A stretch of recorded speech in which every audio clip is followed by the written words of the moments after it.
إلى حضرة سيدنا رسول الله محمد بن عبد الله صلى الله عليه وسلم ثم إلى أرواح آبائه وإخوانه من الأنبياء والمرسلين والشهداء والصالحين خصوصا إلى الإمام أبو حامد محمد بن محمد الغزالي وأصلي وقريان ويغفر لهم ويرحمهم ولدرجة في الجنة الفناء بأسرارهم وأنوارهم وعلومهم ومنفعتهم في الدين والدنيا والآخرة. الفاتحة. أعوذ بالله من الشيطان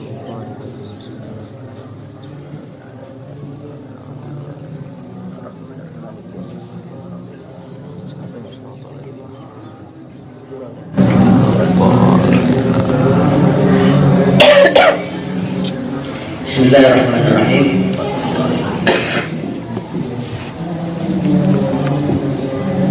Apa? Rukiah Muhammad. Apa? Ya Allah, sudah.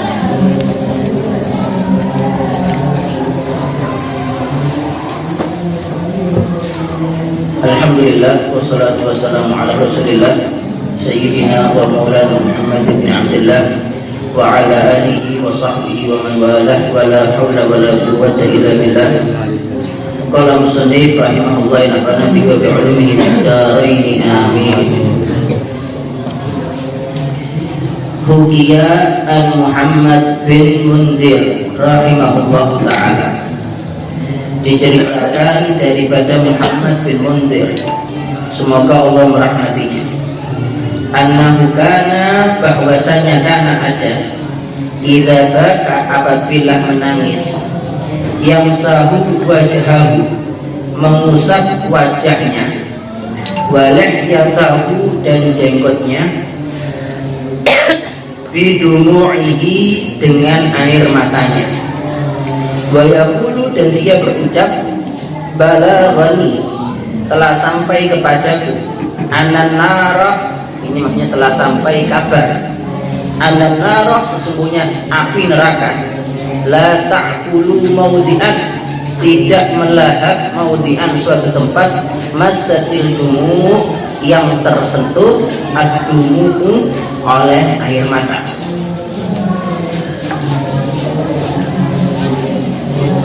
Itu sebenarnya masak ya, masak, cuma di depannya ada alif lam, disambung langsung, itu tidak ada masalah.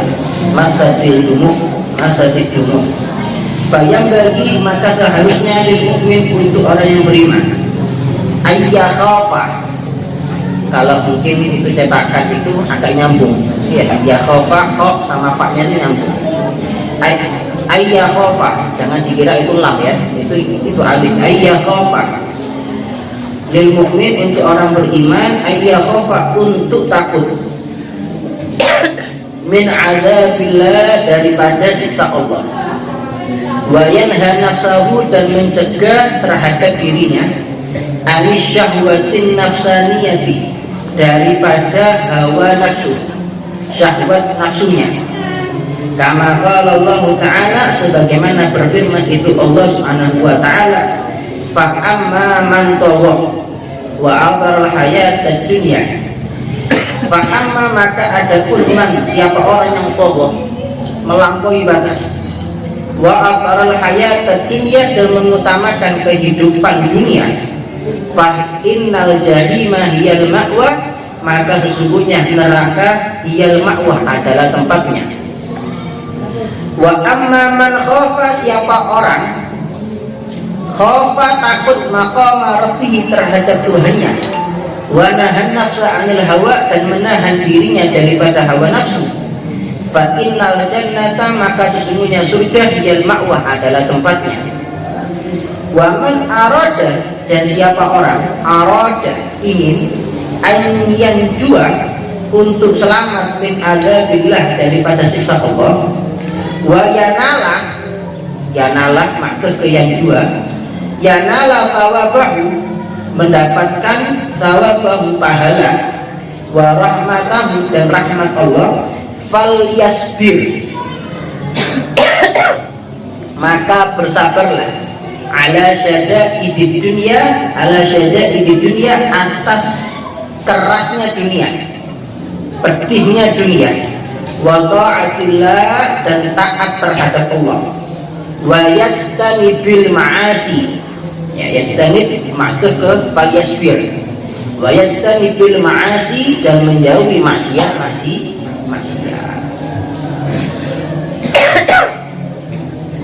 Dari penjelasan di paragraf ini bisa kita ambil kesimpulan bahwa air mata itu sangat manfaat.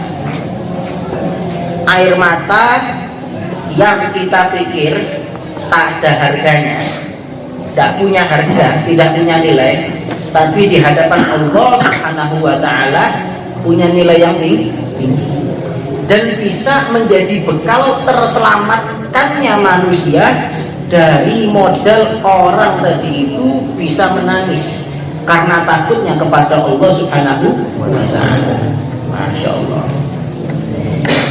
tidak akan terlahap oleh api neraka satu tempat yang tersentuh oleh air mata. Seharusnya bagi orang yang beriman itu takut terhadap Allah, itu takut terhadap Allah Subhanahu wa Ta'ala.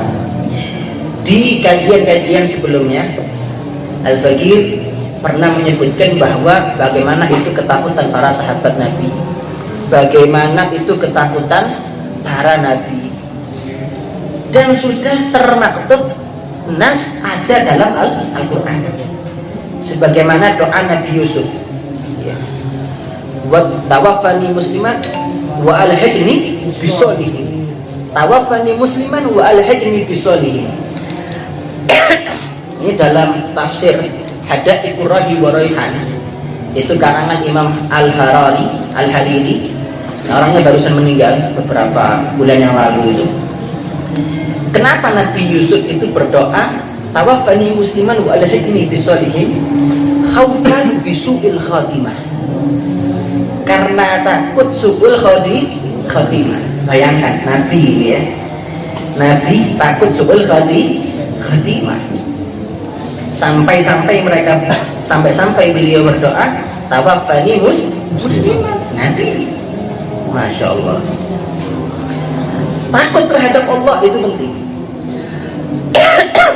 Ada sebuah hadis, ma amin ahadun ayyuslaba imanu, tidak ada seseorang yang dia tadi itu merasa aman tercabutnya iman daripada dirinya illa sulit, kecuali akan dicabut oleh Allah Subhanahu wa Ta'ala. Jadi jangan merasa aman. Kita hidup di dunia ini jangan merasa aman, takut, khawatir terus kepada Allah Subhanahu wa Ta'ala. Kalau kita nilai, kalau kita tulis kehidupan kita sehari-hari, kita buka setiap 1 tahun sekali, kita baca dari awal tahun sampai akhir tahun, kita perhatikan dengan seksama, ini kita mungkin tidak pantas untuk menjadi ahli surga. Bayangkan bagaimana itu Nabi Adam alaihissalam, satu kesalahan Allah Subhanahu wa Ta'ala usir langsung dari surga karena satu kesalahan. Karena satu kesalahan. Berapa juta kesalahan yang sudah kita perbuat, dan berapa kali sudah kita bertaubat kepada Allah Subhanahu wa Ta'ala daripada jutaan kesalahan kita. Masya Allah. Jadi perlu adanya rasa takut kepada Allah Subhanahu wa Ta'ala. Menjaga diri kita daripada nafsu yang buruk. Ya. Nafsu itu mail ila su. Nafsu itu condong kepada kejelekan. Dalam burdahnya Al-Imam Bushiri, beliau menyamakan syahwat itu seperti anak bayi. Syahwat itu seperti anak bayi. Beliau sebutkan bahwa nafsu itu diibaratkan seperti anak bayi. Ketika anak bayi tadi itu mau disapai ibunya, kalau mungkin ibunya tidak berusaha untuk menyapih anaknya, maka bayi tadi itu akan menuju terus pada ibunya. Begitupun juga dengan hawa nafsu. Kalau kita tidak melatih diri kita untuk meninggalkan hawa nafsu, maka hawa nafsu tadi itu akan melekat kepada diri kita. Waliyadzubillahi min dzalik. Hati-hati. Kalau sudah menjadi satu dengan diri kita, menyebabkan hati kita mati, nasihat dari siapapun, dari manapun, ya tidak akan bisa menghidupkan lagi. Waliyadzubillah, ini hati-hati. Sebagaimana firman Allah Subhanahu wa taala, fa amma man taqa, siapa orang yang sudah melampaui batas. Bagaimana itu?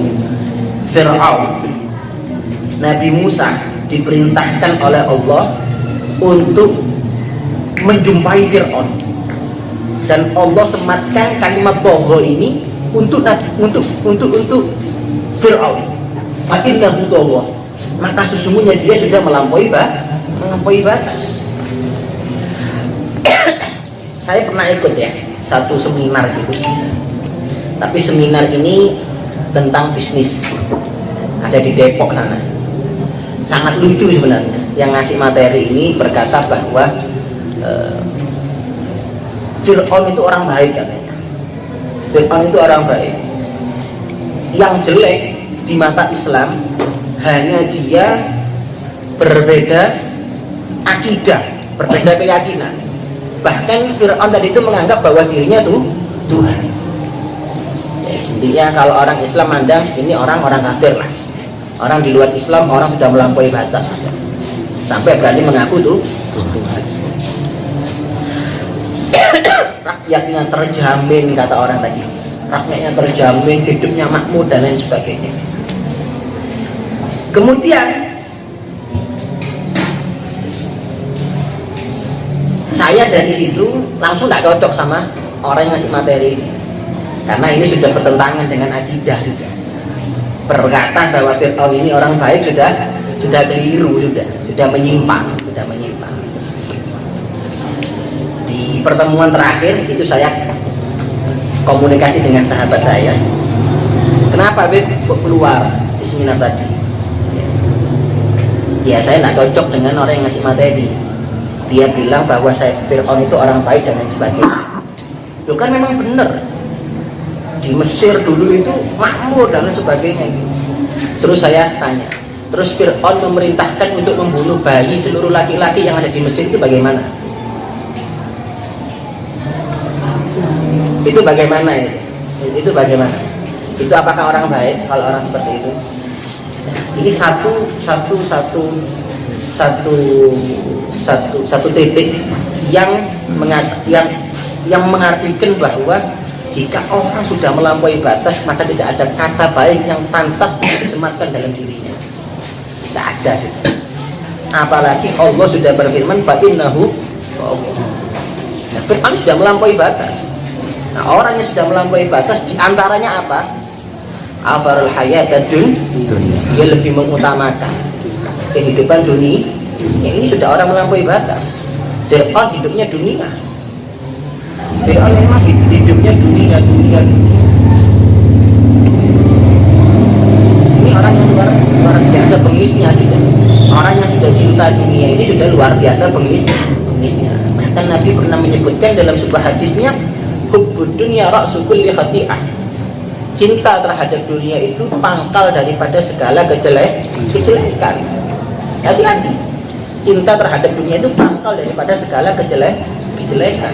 Kalau kita lihat ada di televisi atau mungkin berita, ada di koran, banyaknya orang diperkosa, ya, banyaknya orang tadi itu begal orang, bunuh orang, kemudian mencuri, menipu dan lain sebagainya. Tiada lain latar belakang daripada itu semua apa? Dunia. Yang suka memerkosa perempuan berarti dia cinta terhadap apa yang ada dalam dunia. Yang suka menipu berarti dia suka dengan harta dan lain sebagainya. Ini orang yang melampaui batas. Dan orang yang melampaui batas, fa innal jahima hiyal ma'wa, tempatnya adalah neraka. Waliyadzubillah. Hati-hati. Neraka ini disebutkan siksa yang paling ringan ada di neraka. Mungkin saya pernah sebutkan, siksa yang paling ringan ada di neraka ketika orang memijak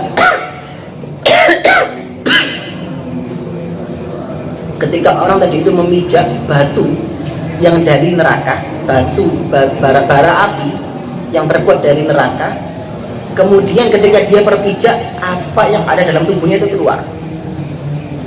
Otak, usus dan semuanya yang dalam tubuhnya tadi itu keluar. Dan dia meyakini tidak ada siksa yang paling pedih daripada siksaku ini. Itu siksa yang paling ringan. Ada di neraka. Masya Allah. Itu siksa yang paling ringan. Pedih menurut orang yang diadab oleh Allah. Bahkan disebutkan orang-orang kafir ketika nanti mereka dikumpulkan di padang mahsyar, mereka berkata kepada Allah, ya Rabb, unggulna min hadal mauqif walau fi jahannam. Ini padang mahsyar ya, bukan belum waktunya hisab, mizan, kemudian masuk antara surga dan neraka, belum itu. Mereka ada di mahsyar sudah nggak betah. Ya Rabb, unggulna min hadal mauqif, ya Rabb, ya Allah, pindahkan kami dari tempat ini walaupun itu neraka jahanam. Nggak tahu mereka kalau neraka jahanam lebih pedih siksanya. Nah, tapi Allah juga ngasih kabar gembira. Wa amma man khafa maqama rabbih. Siapa orang yang takut kepada Allah Subhanahu wa taala.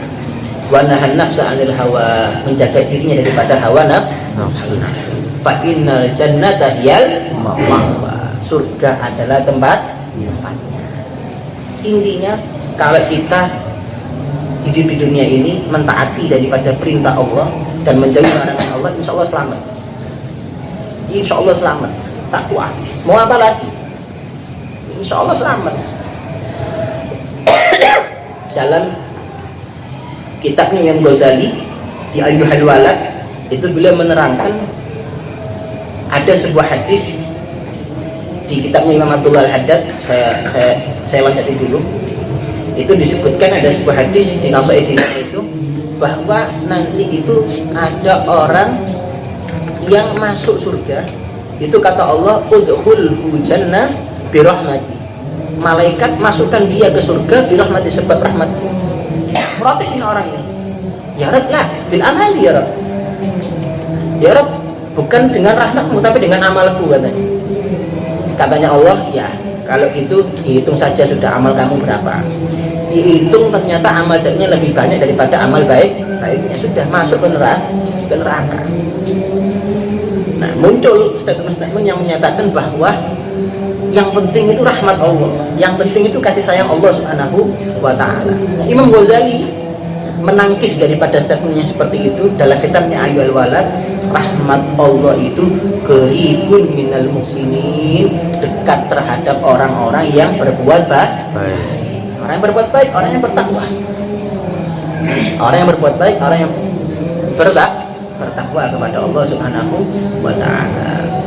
Siapa orang yang ingin selamat daripada siksa Allah, mendapatkan daripada pahala Allah, ganjaran daripada Allah, rahmat Allah, kasih sayang Allah, maka hendaknya kita itu bersabar atas pedihnya siksa yang ada di dunia.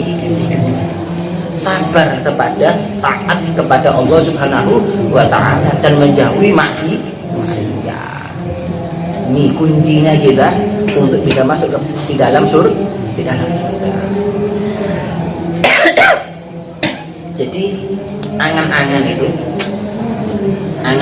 itu jangan supaya dapat istri cantik saja, supaya punya rumah besar, supaya punya harta yang melimpah. Jangan itu saja, tapi angan-angannya itu supaya caranya bisa selamat dari surga, ingin selamat dari siksanya neraka. Angan-angannya seperti itu. Itu angan-angan yang baik, itu pemikiran yang istimewa. Diteruskan dari sini. Wa fi Zuhrul Riyad, dalam kitab Zuhrul Riyad, ruwiyah diriwayatkan dari Nabi sallallahu alaihi wasallam, dari Nabi sallallahu alaihi wasallam annahu qala, bahwasanya qala bersabda itu Nabi, idza dakhala ahlul jannati, apabila dakhala masuk ahlul jannati itu penduduk surga, tatalaqahum malaikatu, bertemu kepada mereka al malaikatu itu para malaikat bikulli khairin wa nikmah dengan segala kebaikan dan nikmat. Fatudau lahum maka diletakkan untuk mereka al manabiru mimbar-mimbar wa tufrasu dan dibeberkan wa yu'ta dan didatangkan lahum kepada mereka bi alwanil ad'imati dengan beragam macam ad'imati makanan-makanan wal fawakihi dan buah-buahan. Summa takunu kemudian takunu ada fihim pada mereka penduduk surga maksudnya ma'ahadihi nikmah bersama ini nikmat hayratun bingung. Fayaqulullah maka berfirman itu Allah Subhanahu wa ta'ala ya ibadi wahai hambaku ma hadhil hayratun apa ini kebingungan walaysat hadhihi dara hayratin ini bukanlah tempat kebingungan. Fayaqulun maka mereka penduduk surga berucap innalana mau'idan qad jaa waqtu innalana sungguhnya bagi kami mau'idan suatu janji qad jaa benar-benar jaa datang waktunya. Fayaqulullahu ta'ala lil malaikati maka berfirman itu Allah Subhanahu wa ta'ala kepada para malaikat irfa'ul hujubah angkat tabir anil wujuhi daripada wajah mereka hijab penutup maksud.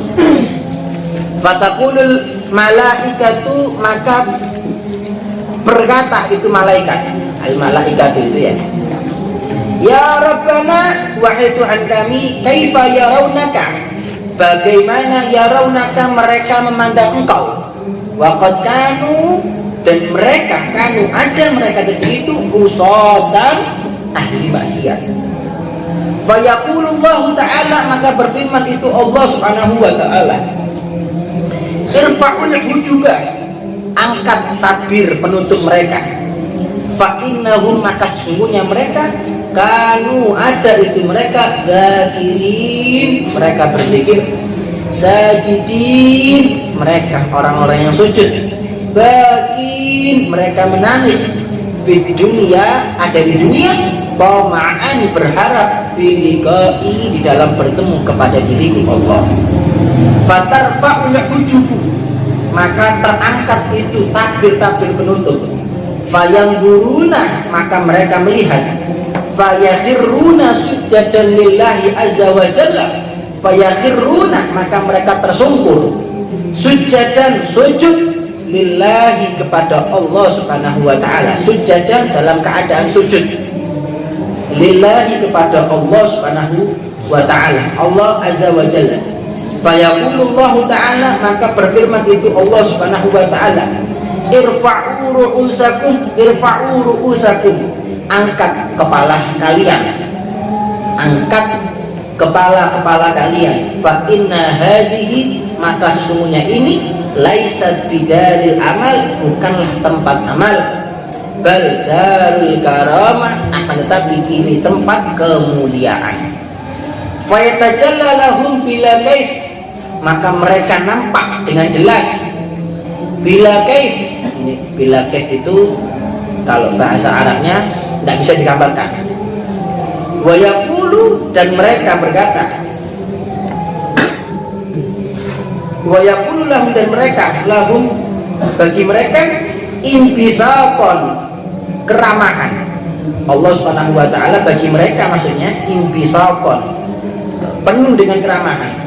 Salamun alaikum ibadi keselamatan atas engkau ibadi hambaku faqad raditu ankum maka benar-benar raditu aku Allah ridho ankum terhadap kalian. Fahal raditum anni maka apakah engkau ridho anni kepadaku. Fayaqulun maka mereka berucap wa malana ya Rabbana dan tidak bagi kami wahai dan apa-apa yang bagi kami ya Rabbana wahai Tuhan kami la nardah tidak ridha wa qad a'taitana dan benar-benar engkau telah memberi kepada diriku malan, memberi kepada kami malan, mala ain ra'at, apa-apa yang tidak pernah dipandang oleh mata, wala udunun sami'at, dan tidak telinga mendengar, wala khatara ala qalbi bashar, dan tidak pernah terlintas, khatara terlintas ala qalbi, atas hati manusia. Wa huwa qauluhu ta'ala, dan Allah Subhanahu wa taala berfirman, radhiyallahu anhum wa radu an. Allah ridho terhadap mereka, wa radu anhu, dan mereka ridho terhadap Allah.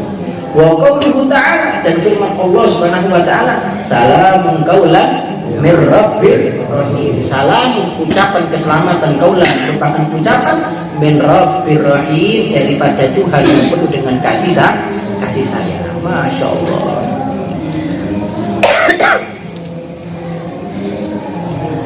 Ketika penduduk surga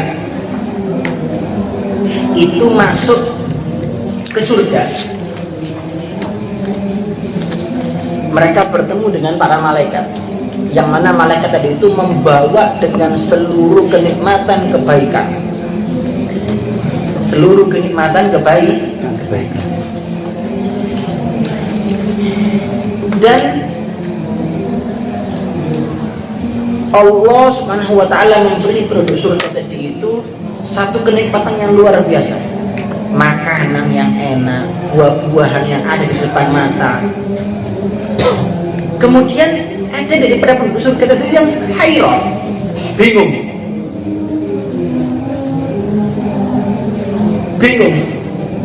Sampai Allah Subhanahu wa taala berfirman, wahai hambaku, kenapa kebingungan ini? Ini bukan tempat kebingungan. Ini bukan tempat kebingungan. Maka orang tadi itu, penduduk surga tadi itu berkata, innalana mau'idan ja'a waqtu. Ini adalah merupakan suatu janji qad ja'a. Bayangkan ya. Ini penduduk surga sampai ngomong qad ja'a. Ini qad kalau masuk fi'il madhi apa? Ditahqiq. Ya, ditahqiq. Jadi benar-benar datang waktunya. Ini nyata itu. Kerja waktu. Ini Masya Allah. Kenikmatan yang luar biasa. Sampai bingung itu penduduk surga. Melihat kenikmatan yang luar biasa di surga itu bingung. Sampai-sampai Allah Subhanahu wa taala memberi kenikmatan yang sangat luar biasa sekali. Yaitu apa? Memandang Allah Subhanahu wa taala. Tapi dengan syarat hijabnya dibuka dulu. Tabir-tabir kita itu tidak mampu melihat hal yang gaib karena ada penutup. Kita jarang mimpi nabi, jarang mimpi aulia, itu karena ada penutup.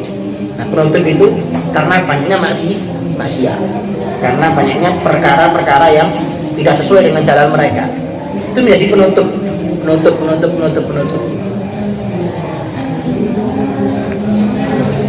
Diangkat itu hijab. Di dalam satu riwayat kitab yang lain itu disebutkan ketika manusia tadi itu melihat Allah pertama kalinya. Ketika manusia tadi itu melihat Allah pertama kalinya, itu manusia terbelalak matanya, terbelalak dan terbuka itu mulutnya. Zaman sekarang ngowo ya, sampai ngowo gitu. Itu Allah langsung berfirman, Allah la ilaha illa huwal hayyul qayyum la ta'khudhuhu sinatun wa la nawm. Ayat kursi dibaca, Allah yang baca itu. Nah, mendengar Allah membaca ayat kursi dan mereka melihat Allah, itu ratusan tahun mata mereka terbelalak karena keheranan, takjub dengan suara Allah dan zat Allah Subhanahu wa taala. Enggak bisa berkutik apa-apa. Masya Allah, ini luar biasa ini keistimewaannya penduduk surga luar biasa. Tapi hal yang luar biasa, hal yang istimewa ini tidak diberikan kepada orang yang biasa-biasa. Hal yang luar biasa diberikan kepada orang yang luar biasa. Harus dijaga baik-baik. Itu iman, itu akidah, Islam itu dijaga baik-baik. Ada orang naruh berlian di depan rumahnya. Pantas nggak kira-kira? Ini israf ini orang, mubadzir, buang-buang harta. Ini kalau di VG dihajar itu orang, disita hartanya oleh pemerintah. ya kan, ada itu di WG, itu bab hajar, ya, itu menyita, disita hartanya, nggak boleh itu orang. Nah, sama iman, akidah Islam itu jauh lebih berharga daripada berlian. Karena nantinya yang mampu menjawab pertanyaan malaikat munkar dan nakir ada di alam kubur. Yang mampu menyelamatkan kita ada di padang mahsyar kelak. Yang mampu menyelamatkan kita dari melewati jembatan Sirat itu bukan berlian kita, bukan harta kita, tapi iman, akidah dan Islam itu nanti yang akan membawa kita menuju keselamatan. Kalau kita lihat cerita tadi ini yang sangat istimewa sekali,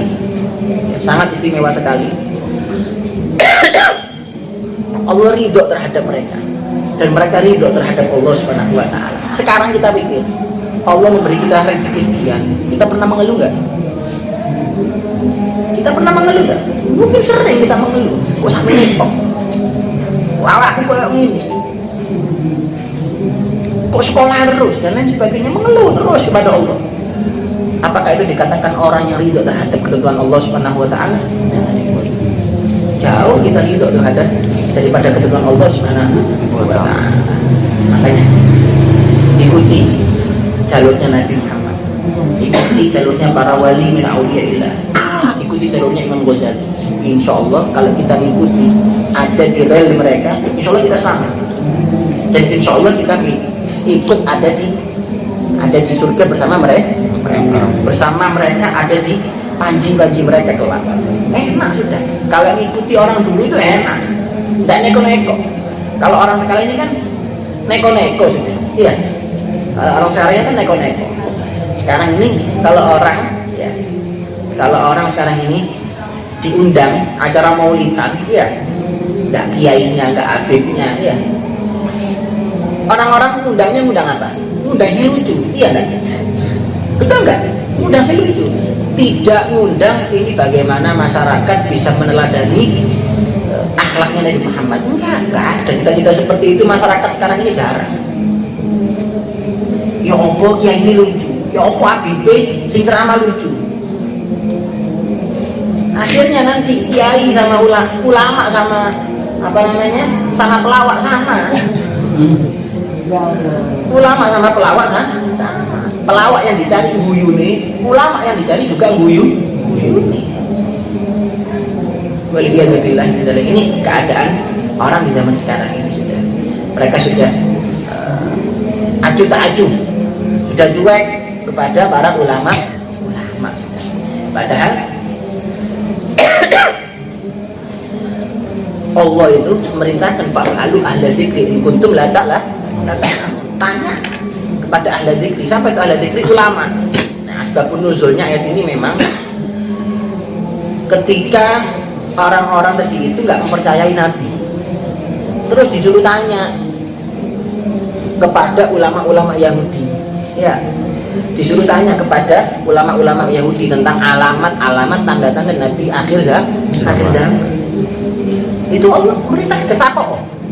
Kalau kamu tidak percaya tentang kenabian Nabi Muhammad, tanya itu kepada ulama-ulamanya Yahudi, ulama-ulamanya Nasrani, mereka tahu semua.